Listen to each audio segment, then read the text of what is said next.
No, thanks for being willing to meet with me. Well, I'm done. This is the first one, so I'm going to be rusty at this and not very good, but I'm doing a series of editorial boards across the state in anticipation of the next legislative session. And so this is the first one, and I guess you'll get all the mistakes, or maybe I'll get better as I go along on the process. I can only hope anyway. Can I make a few comments, and I'll be happy to take questions as you'd have. Just first on the setting, because I think the setting is just critical to look at. We're getting, our receipts are picking up a little bit, so economy's picking up. Some not anything dramatic, but it's stabilized and it's got positive receipts. That's a good thing. We're looking at a couple of big trend things down the road that look very worrisome. One is Kansas gets a lot of money from the federal government. The state, a quarter of my budget's federal pass-through money. That money is undoubtedly going down. I just don't see any other way about it but that block of money, and it may be pieces. I mean, we may get a little less here and a lot less there, or it could be uneven, but in total, if you're managing the state, you're looking at a quarter of your money going down in some form. I really think the Fed's probably going to up the state's share of Medicaid, which has been my biggest, fastest cost driver growth-wise. Talked to a couple of the super committee members. They were talking like that, and just saying it's just going to be a couple of percentage. Well, a couple of percentage on Medicaid's big for us. Defense, we get a lot of defense money in Kansas. Defense is going down. I mean, we're both on the industrial side and on the military side of it, so that's another big one you look at and you get a lot of concern with. So, I'm looking at an economy that's starting to kind of pick up a little bit in the state, and looking at a federal government that's going to dramatically pull down. We had to fill the hole this year from the ARA funding going away. This was the emergency budget money from the president. That all went away this year, and I had to fill that hole this year. And they'd had to do things, and I'm not blaming anybody on it. The Parkinson's, Sebelius, they'd even funded corrections out of ARA money, and that wasn't where that's supposed to go. But you got to fill the hole back in because you got people in prison, and you got to keep the place running. So we had to figure out how you get money into those places. So that's kind of the overarching picture. To me, looking forward, what I think we have to do is we got to get the state in a growth mode, aggressively growth mode. As you're anticipating less money coming in from your federal transfer, so I got to get the state in a growth mode, and I think you got some historic issues you're going to have to deal with to be able to do that. One's tax policy, and we'll be putting forward a major tax proposal, and this is going to be the focus of this is to get us on growth. It will be static revenue, so it's not a dynamic scoring. It'll be static revenue. So our plan is going to be to produce roughly the same amount of revenue under a new plan that we've got under the current one. But if we get growth out of this, that we get to use the growth on the back end of it to further ride rates down to get us in growth. This is, I think, is just absolutely essential to us. We are bleeding taxpayers to other states, and I've got a series of handouts, but if you don't mind, I was just going to talk and then hand those out to you because I want to, instead of you going through it, but we're bleeding taxpayers to every surrounding state but Nebraska. We bleed a lot of taxpayers to Texas. And we're not getting in as many taxpayers as we're bleeding. We net lose about 3,000 taxpayers a year out of the state. And you can say, well, why are you just counting taxpayers? Why not everybody? And everybody is important. But if you're looking at the state revenue, I need people paying taxes to fund things. And so one of our first objectives is to stop the bleeding of taxpayers, so that we get to a net zero of taxpayer loss. And I want to see us grow it. But initially, it's to stop the bleeding so we can get those funds coming on in. we've got a couple of things we're working on as well to help us out. Medicaid reform. You saw us roll out the big request for proposal, basically putting everybody in an integrated care system that's on Medicaid in Kansas.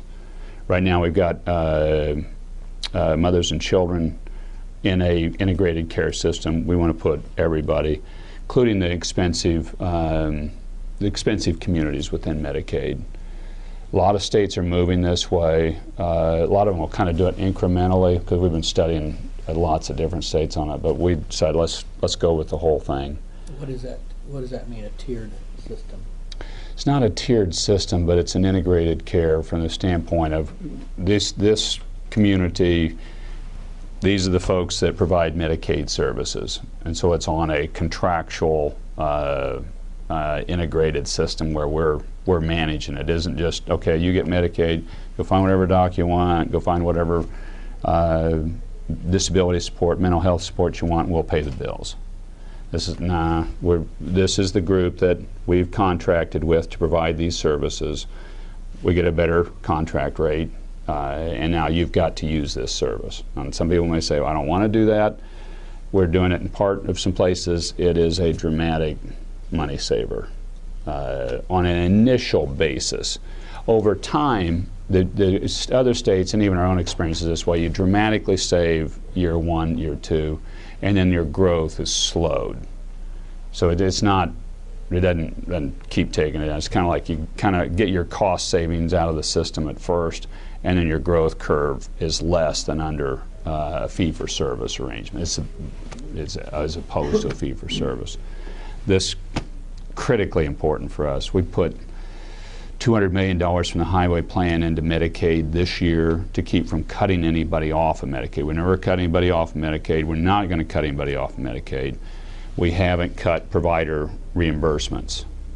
Prior administration had to cut provider services, provider reimbursements. Missouri cut people off Medicaid. Other states are looking at something. We're not doing either of these, but we've got to get a better managed system.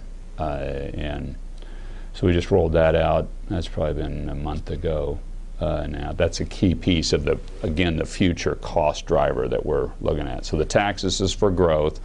The Medicaid is to try to contain that cost growth on down the system. Capers is another huge issue on a future, well, that's a present, but it's been underfinanced for some period of time. I want to see us go towards a defined contribution system for new hires into the state.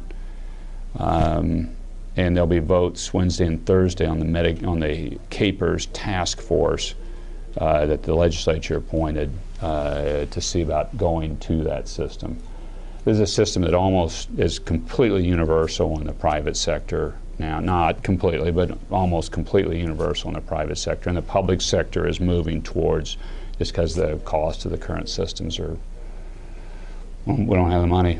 And we're staring at somewhere around, I don't want to put a figure out about the size of the hole.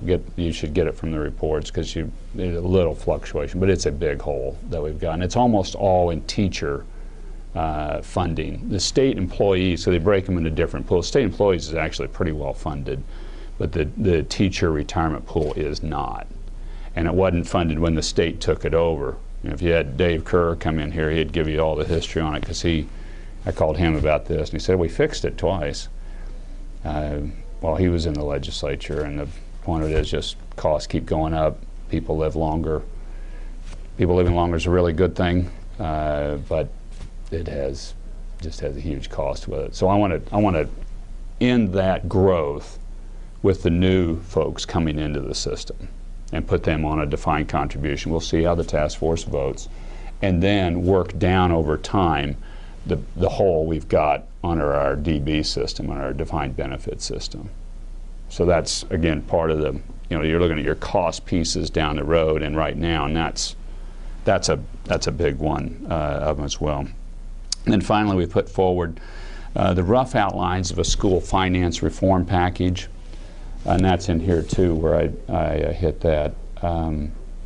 This is another one of the huge cost drivers in the system. Critically important, and all of these things are critically important. And I don't want to mitigate the importance of anything here, but we are not in a financially sustainable position by any means. And so we're saying, well, let's deal. It's major on the majors, as a big guy's aircraft manufacturer in Wichita was saying to me, we ought major on the majors, and these are the majors. So school finance, that's over half of our state general fund budget. It's not half of the total budget when you put all funds in, but of state general fund, this is over 50%. That's a very high number, even relative to surrounding states. We put a high number in K-12 financing. So we're putting forward a different formula. This formula that we're currently in hasn't been looked at in a major way in 20 years. 1992 was the last time it had a major look at it. I think it ought to be looked at every 4 or 5 years myself. That this is half your SGF. You ought to spend a bunch of time looking at it on a regular basis. It's been subject to almost constant litigation. I do not like the process whereby we decide school financing by litigation. This should be done by the legislature. Their primary function is appropriating funds. That is the primary function of a legislator, is financing. I have a strong background in history and legislating, and this is that's their constitutional prerogative. So we're putting forward a proposal and really serious about it. The main features on it, and again this is in here, but we flip the base amount of property taxes. So right now your base amount of property taxes go into funding Hutch High or Salina or Hayes, wherever around the state. We're taking that base piece of it and putting that into the state equalization fund. So your first mills, right now it'd be 20, it'd be less under the proposal we're putting forward. We'll come out with a full proposal on this sometime before the legislative session. I'm hopeful the middle of this month that we'll have, here's the document, you look at what you think it does for you. We're going to take that and use that for equalization. So your initial 15 mills or whatever it is out of Johnson County goes to spread and equalize everything around the state. So you're getting this is your base money. Right now that's not the case. They keep their initial money. We're saying we flip that. And then above that, you can build and grow as you see fit. We're allowing a sales tax option in this. We're putting a hold harmless provision in this, that nobody gets cut under the new formula. Nobody. And then we're going at the weighting system on top of this, because right now there's a bunch of weightings in it, and making those into block grants. So you'll have block grants for transportation. And one of the ones that I'm most excited about is on technical education, because I don't think we do a very good, I think we've got excellent technical education. I don't think we do a good job of getting it into the 11th and 12th grades. So we get a lot of kids graduating from high school, some ready for college, some not, most without a technical skill. And I'd like to see, as many kids that they go to JUCO while they're in high school, get a few college credits. Why not get a certificate that you can do this particular skill? You can be heating and air conditioning. You can lay a fiber optic line and work your way through college. But you've got a certificate that you can do it, and you really encourage the JUCOs and the tech schools to go into the schools to try to recruit that. So that's the tech ed piece is going to be something that's really going to push on a lot. I have talked longer than I intended to. One final thing, this is very Hutch-centric. I'd love to see us look at moving that state fair date up 1 week to include Labor Day weekend. Because our attendance was down a little this year and is not trended upward. And I think we've got to make it into a bigger state celebration.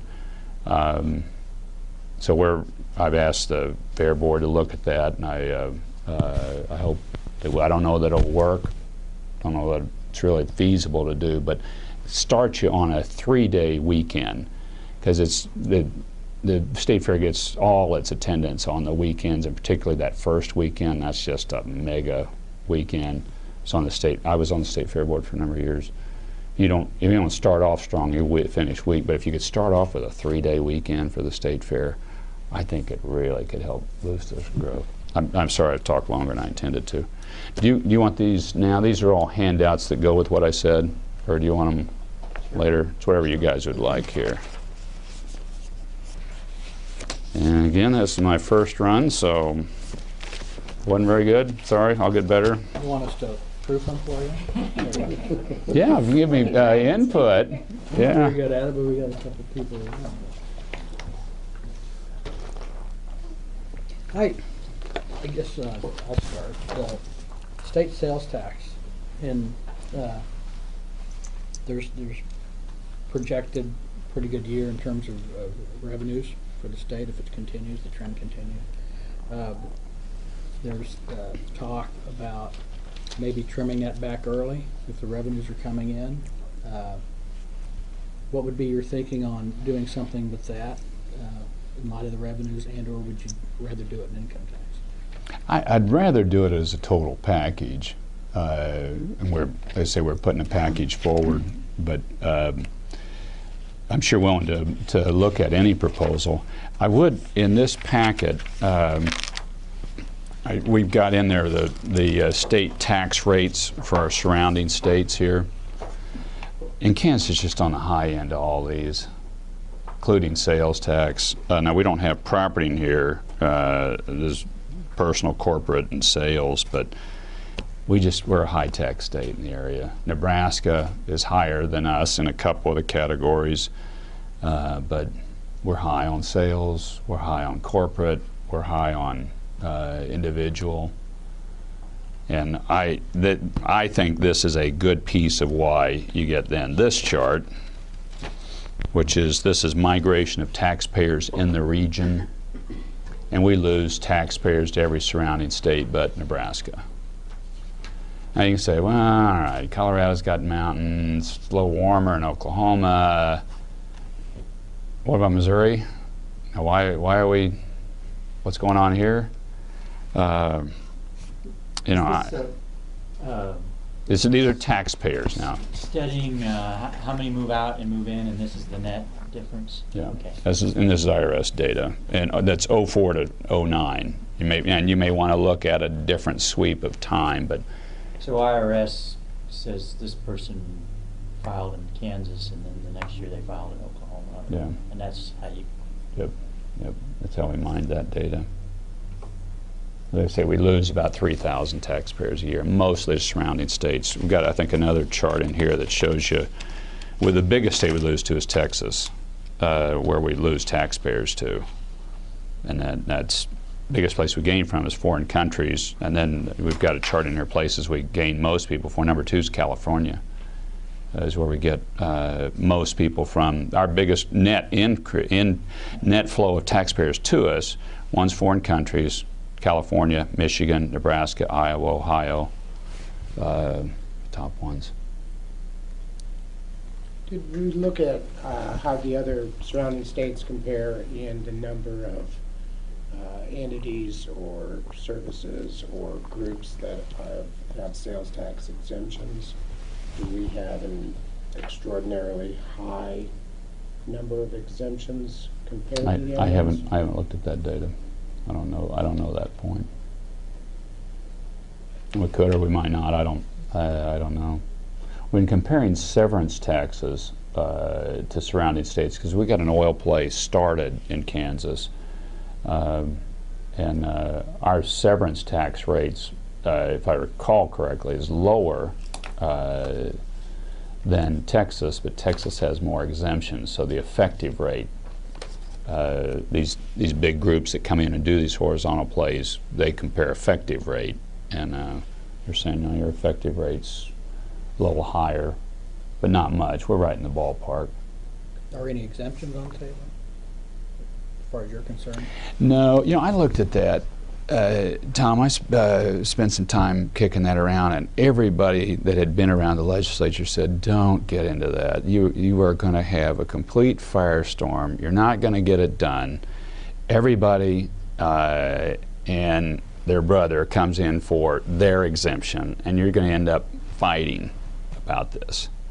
Our tax proposal we're putting forward is on income taxes, not primarily sales, but it is about making it flatter, simpler, fairer. So it's about taking a lot of the stuff out of it, lowering your overall rate, static basis, still producing close to your same revenue.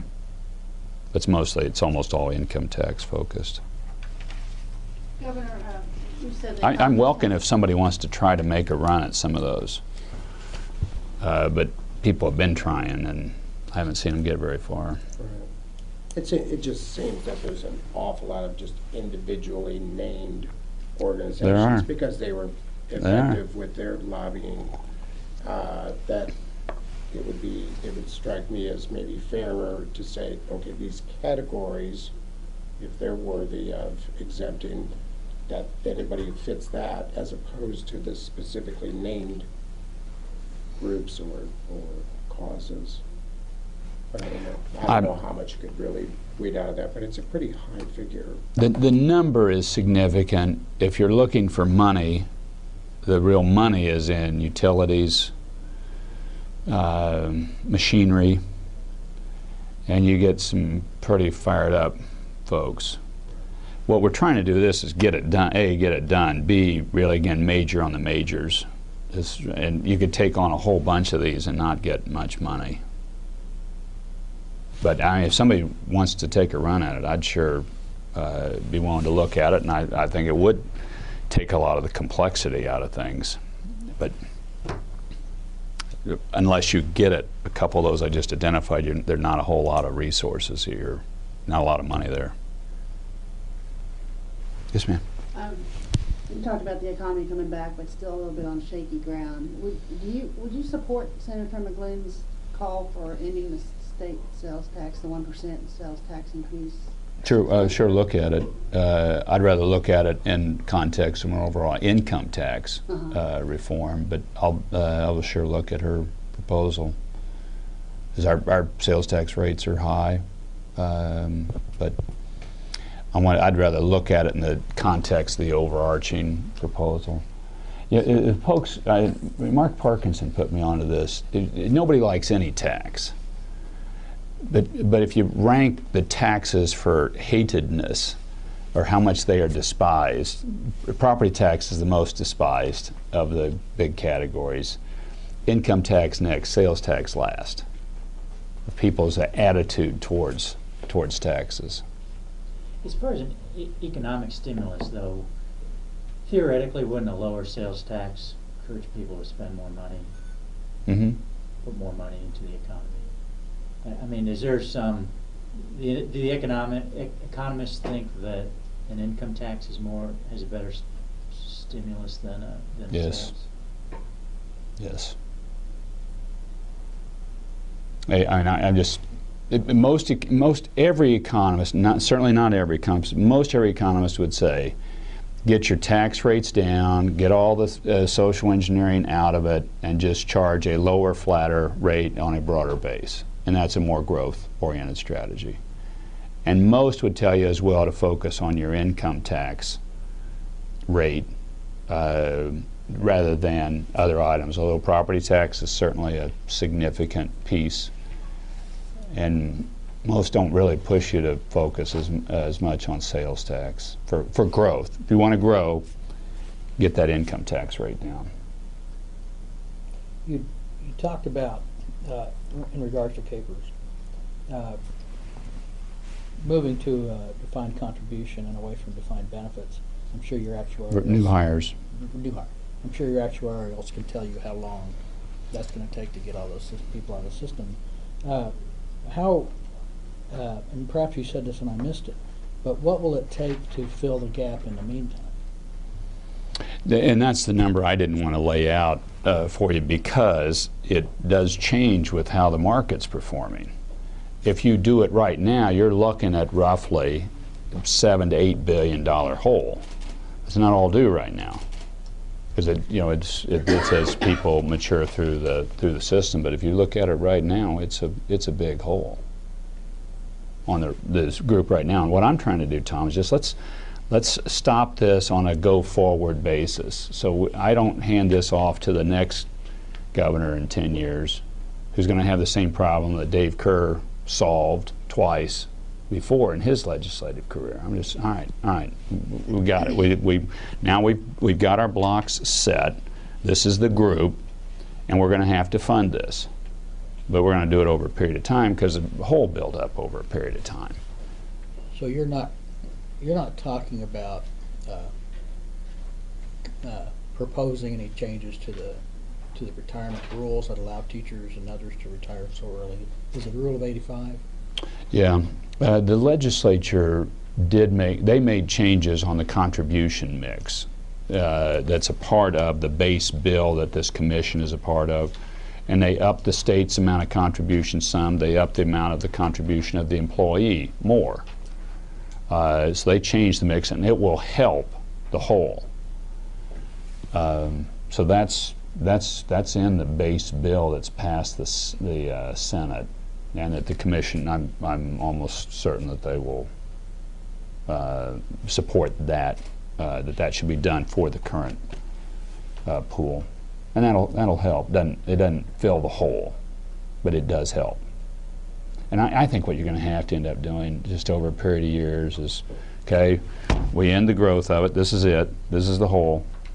Okay, now we added a little bit here in this change, and as we can put more money in, we'll put more money in to solve it.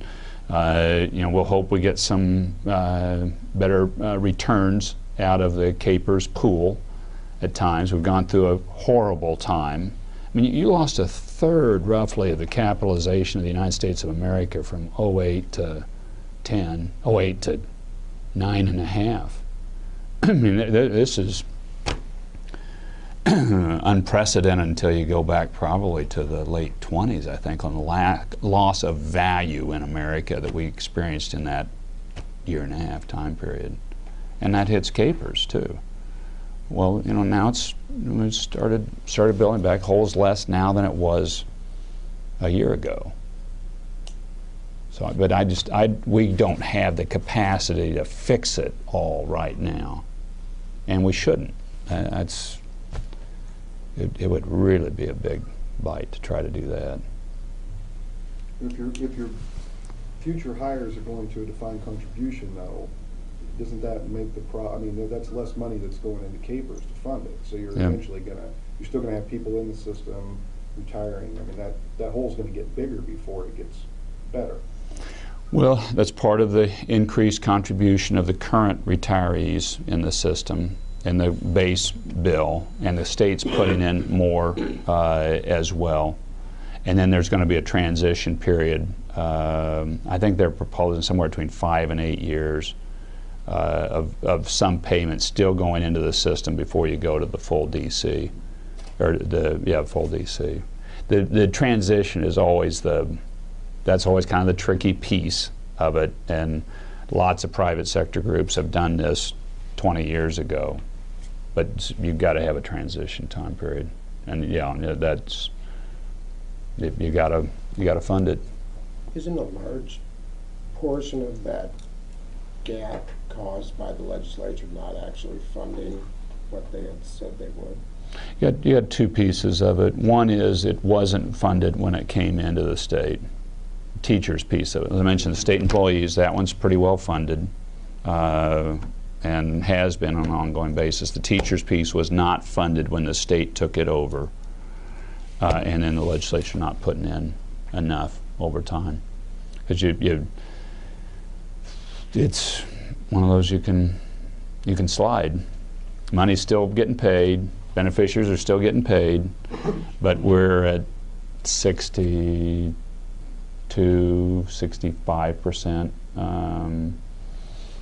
money on hand for beneficiaries, and it's one of the lower percentages of funds of states in the country. On the income tax proposal, who did the analysis for your administration of of how this would affect future years? The department is doing most of that. They bought some software called REMI, and I'm not exactly sure, Mary, what that stands for, but Nick Jordan could tell you.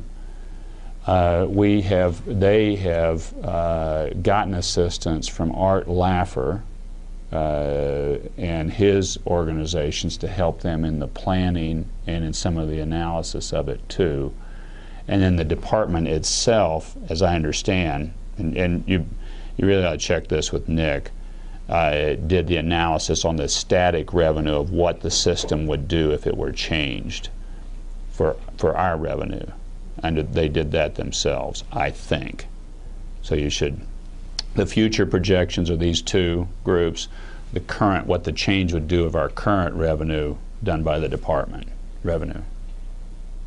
But please check that with Nick. Your proposed budget's going to incorporate going to include the income tax plan. Yeah, the change. And I want to get our ending balances up to what's required for by statute, 7.5%. Right now, when I came in, we were making half payments to school districts. Our monthly payments were half because we didn't have cash to make our full payments. We were borrowing from the Pooled Money Investment Board about $700 million at the first of the year to float our receipts.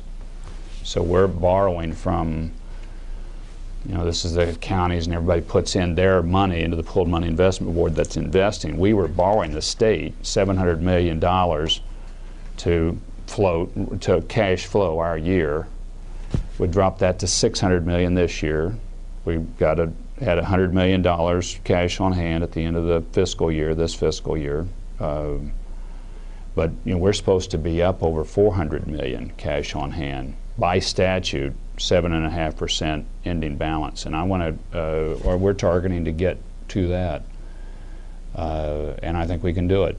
That would give school districts more confidence to spend down their reserves, which bothers Mike on the end to know it. Does bother Mike, and I think he's got a good point. I think school district's got a good point. If I'm a superintendent sitting out there on some cash, I'm going, you guys haven't been making your payments in full, and you've got all this goosiness going on in your revenue stream because it's been so down, and the federal picture, I can see what that is too. I'm gonna sit on cash, and I can't blame him for that. But if we get to our 7.5% ending balance, we would propose that. I want to do a 2-year budget too. I think we ought to do a 2-year budget instead of a year. I've thought this for a lot of years. It gives everybody a better predictability, even though one legislature cannot bind the next. So you've still got some change within that doable, but you give people a better chance to plan. 2-year budget, we get to our ending balance, so we don't have to borrow from the Pooled Money Investment Board to cash flow our year, which we're doing right now. And we can do it. And I frankly think we have to do these things given the likelihood of the scenario that I painted for you at the outset is coming on us as a state. So we got a little room right now, but the Fed has started down the same path Kansas has been on the last 5 years of kind of trimming, cutting, figuring out where you can save some money. The Fed has just started that route. They're going to be on that for 5 years to a decade. And we would be unwise to not be prepared for that. But going with the school finance restructuring, if the stabilization base is coming out of the initial property tax mills, but then we allow individual districts, or however that would work with sales tax increases. Or property. Property. Yeah, property or sales. Are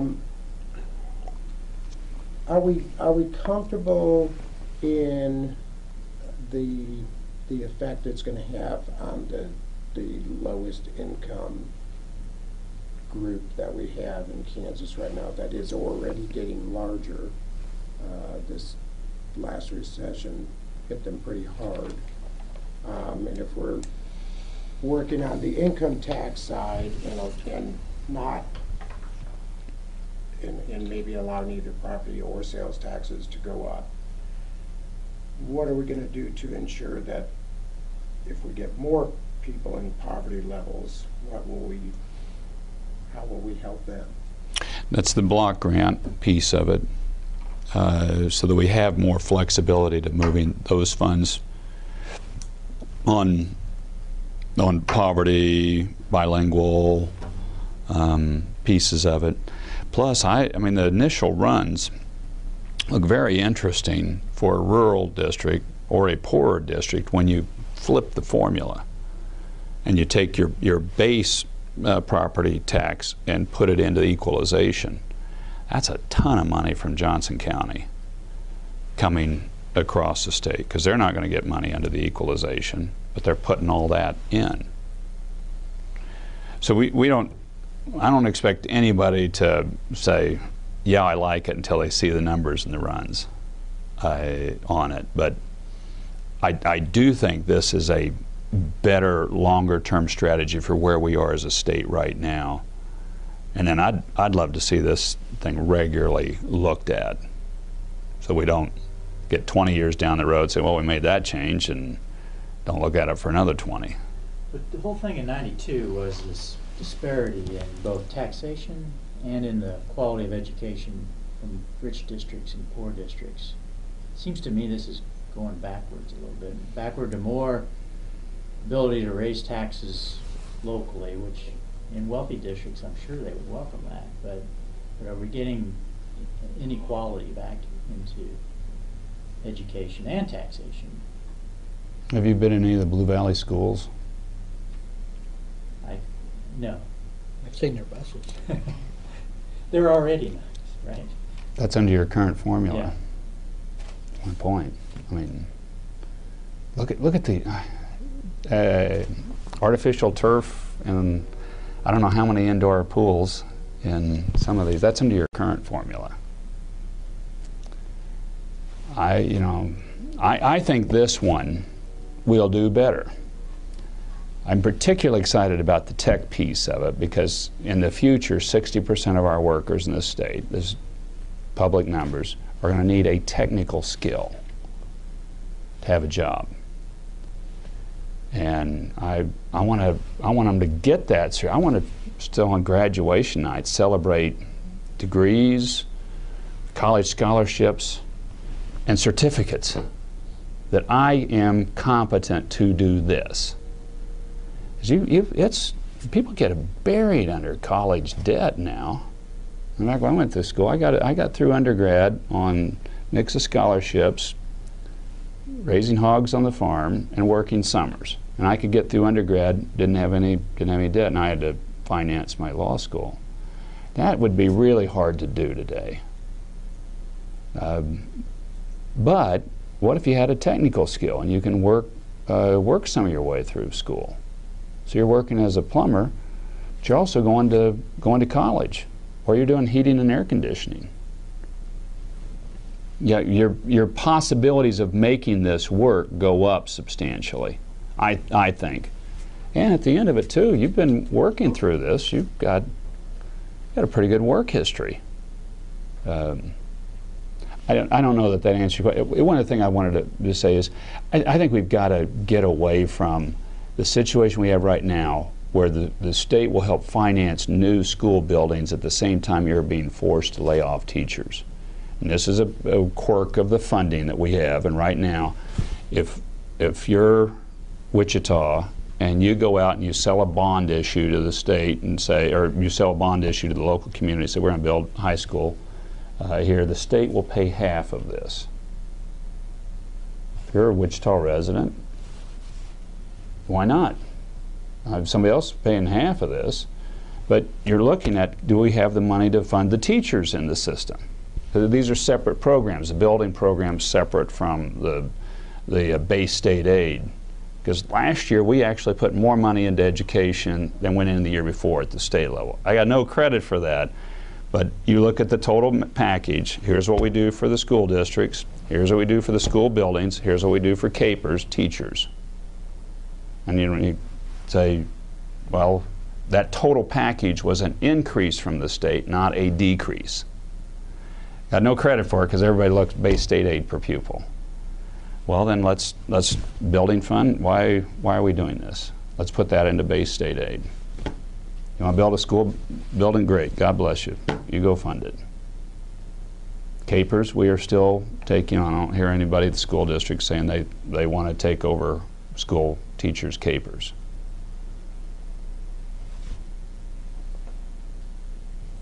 Well, the whole funding formula could stand some simplification. I mean, You had need 5 master's degrees in mathematics to. Reminds me of dairy policy at the federal level. Does anybody understand dairy policy or farm policy really? Well, it's been added to over the years and That's patched on. And But that's the whole point. That's what's happened to farm policy. This and that, and this and that. We'll do this. We'll exempt that. Well, I mean, at the end of it, nobody understands this thing. And that's where we are at school finance. I absolutely agree. We ought to do a base state aid. We'll do these block grants. Let's go. This one will be. I think this will be a substantially simpler and more easily understood formula. Right now it's a little bit like the BCS computer system. Can you explain more how the block grants will work and how schools will go through the process of applying for that, explaining why they need the block grant? I mean, what the qualifications would be and how those would be awarded? Right now it's on a weighting basis. You get so much per pupil, and then you get weightings. If you got a bilingual student, you get this weighting. If you got a technical ed student, you get this weighting. You get all these weightings, and then that just goes in big computer box, and out comes a number for Hutch High.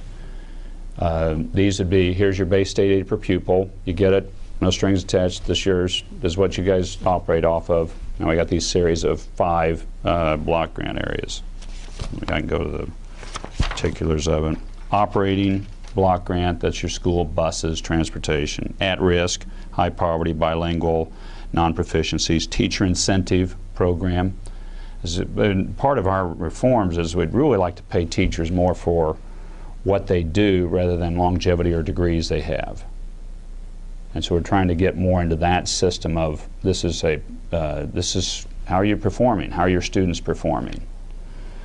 And then the technical and career education, then an innovations block grant. So that there'd be some funds for just innovative things that are going on that you really like to see prosper.